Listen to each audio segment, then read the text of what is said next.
নমস্কার, আমার চ্যানেলে আপনাদের সবাইকে স্বাগত। Welcome to my channel. আজ আমি আপনাদের ওয়ালপুট্টি দিয়ে একটা ক্রাফট বানিয়ে দেখাবো। প্রথমে আমি কিছুটা ওয়ালপুট্টি নিয়ে নিয়েছি এবং তার ভিতর কিছুটা জল মিশিয়ে সেটাকে আমি একটু ডোর মতো বানিয়ে নিয়েছি। তারপর হাতের সাহায্যে এটাকে আমি একটা গোল আকৃতি দিয়ে নিয়েছি।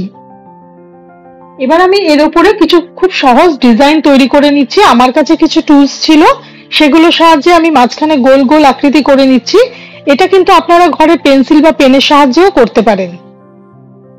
বড় গোলগুলোর মাঝখানে আমি আরো ছোট ছোট গোল করে নিচ্ছি।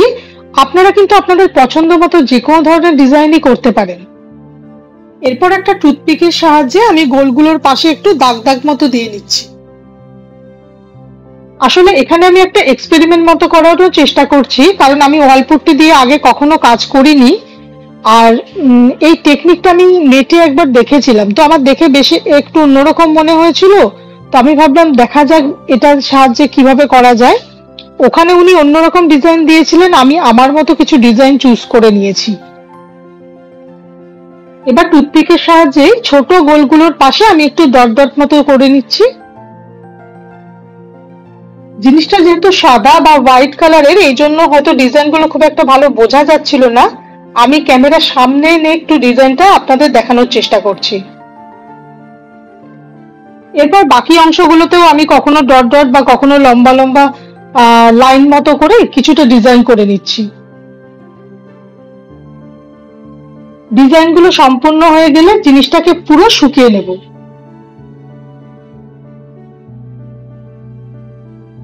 দেখুন, এটা কিন্তু সম্পূর্ণ শুকিয়ে গেছে। এবার এটাকে আমি কালার করে নেব। এখানে আমি কিছুটা লাইট পিঙ্ক কালার নিয়ে নিয়েছি এবং যে গোল গোল গর্ত মতো করেছিলাম সেগুলোর ভিতরের দিকে আমি এই কালারটাকে অ্যাপ্লাই করছি। এখানে আমি আমার পছন্দ মতো কিছু কালার করছি, আপনারা কিন্তু আপনাদের পছন্দ মতো যে কোনো ধরনের কালারই করতে পারেন। এবার বাকি অংশটাতে আমি লাইট গ্রিন করে নিচ্ছি। ক্যামেরাতে হয়তো একটু লাইট ব্লু দেখাচ্ছে, কিন্তু গ্রিনের ভিতর হোয়াইট কালার মিশিয়ে আমি এই কালারটা তৈরি করেছি। আপনারা যদি এই ধরনের ভিডিও দেখতে পছন্দ করেন তাহলে আমার চ্যানেলটিকে অবশ্যই সাবস্ক্রাইব করে রাখবেন। আর ভিডিও দেখে ভালো লাগলে লাইক, কমেন্ট, শেয়ার করবেন। ভিডিও নোটিফিকেশনের জন্য বেল আইকনটা প্রেস করতে কিন্তু ভুলবেন না। এবার সাইডগুলোতে আমি একটু গোল্ডেন কালার করে নিচ্ছি। আমি এটা প্রথমে বানিয়েছিলাম কোস্টার হিসাবে ব্যবহার করবার জন্য।